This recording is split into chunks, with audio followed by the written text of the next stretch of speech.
my name is Marietta Mehanni, and this week's Gymstick tip is a ripper.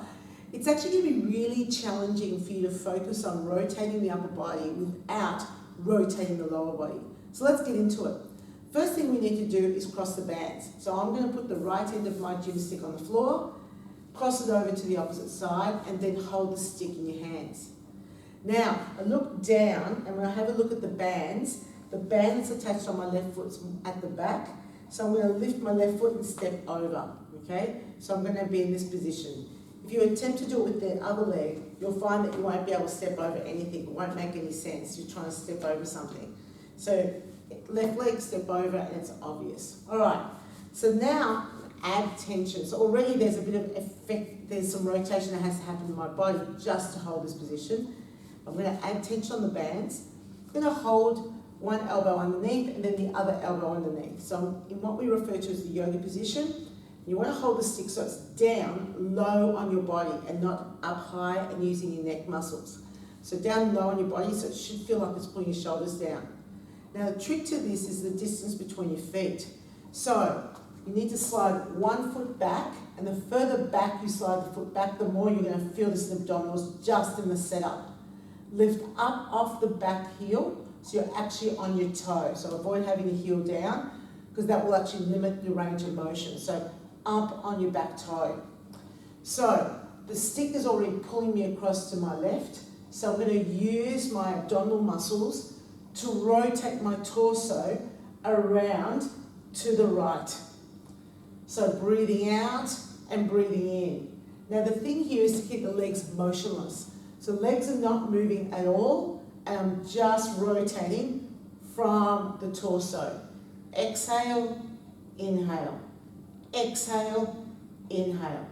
So, great little exercise because you're going to feel this in your abdominals and you're not even lying on the floor. That's what I love about gymstick. So, we do this for 30 seconds, right? Not so hard. But then we're going to add a lunge down. So, or a split squat, I should say. So, up on the back toe, you're starting facing the left, and then you're going to drop down and rotate to the right at the same time. So there's an aspect of balance that's required because you're shifting your gaze. So it's going to challenge your vestibular system. You're rotating the torso, but not rotating the lower body. So if you're an instructor, watch for this, yeah? Watch for this, where people try and rotate their legs as well as their torso. So what you want is the back knee to go straight down and just your torso to do the rotation. It's not easy, yeah? There's a lot of concentration that's required to just be able to perform this exercise, and you will feel this a lot in your legs because you're trying to stop yourself from rotating and making it easier.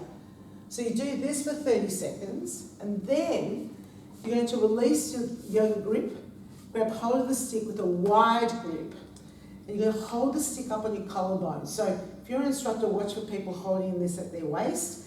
Elbows need to be under. You're up again, up high up on that back toe again. You're going to drop down into that split squat. And this time, not only are you rotating, but you're fully extending that left arm, getting the chest, tricep activation on that left side. And you're still rotating, and you're still bringing that knee straight down to the floor. By far, one of the most mentally challenging exercises because of what's involved with trying to keep that lower body from dropping out to the side like this. Yep. So keep the legs going straight down, add that rotation, and fully extend that left arm. So another little error to look for is that people keep their elbows bent. So this is ideally an exercise that you would do with people who are a little bit more experienced with gymstick. And if you've been doing gymstick for a while at home, this is a great one because you really need the stimulus. So to swap sides, after you've done 30 seconds of that exercise, you step back with your left foot, you uncross the bands, and then you place the opposite end down, cross it over, and step over with your right foot. Add tension, elbows go back underneath, up high on the rear toe with your feet split nice and wide, and then add the rotation and go in the opposite direction. So great exercise for people who have got a bit more experience with Gymstick. You really got to concentrate on doing this effectively. Mirrors are really useful. Sometimes what I also do is I look down at my knee. So as I rotate, I look down my knee to check where it's positioned, and then I look back up again. So you can also do a little bit of self-checking if you don't have a mirror to be able to observe yourself. And that's this week's Gymstick tip.